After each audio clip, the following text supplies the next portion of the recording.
Hindi ko alam kung paano sabihin.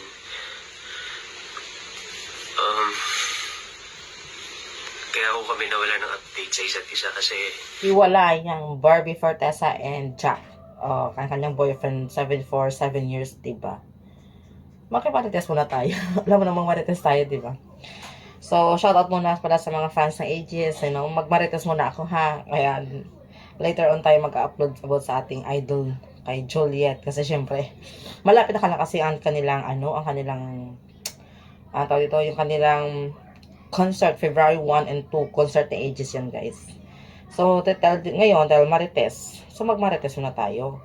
So, ba't ganito ang iyak talaga ni, ni Jack? Na nakikita natin dito, bakit gano'n na lang ang iyak niya? Ano kayang reason? hello guys.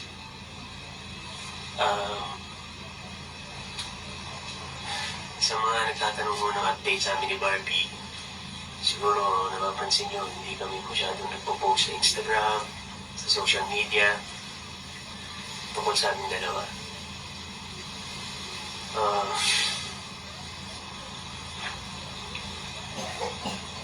Hindi ko alam kung paano sabihin.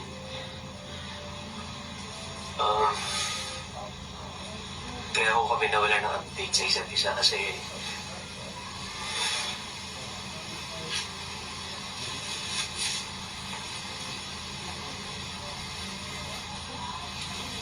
hindi ko alam kung may nasabi ba ako.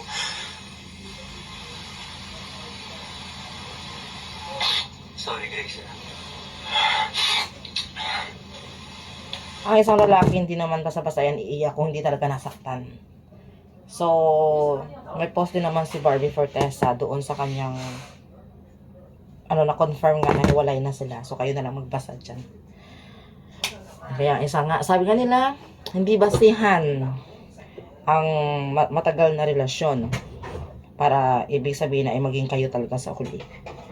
So, kailangan talaga yung pagmamahalan at respeto sa isa't isa ay hindi nawawala. Yun lang ang dapat nating tandaan. Kasi hindi yan batayan eh. Dahil matagal na kayo, kayo na. Kumpante ka na. No, it's not. Kung para talaga kayo sa isa't isa, para talaga sa isa't isa. Kasi pa, ang bata pa naman kasi nila, di ba? So, yun na lang. Mas maganda siguro mag-asawa ka na lang at the age of 30 plus or 35, mga something like that. Mga matured na ba?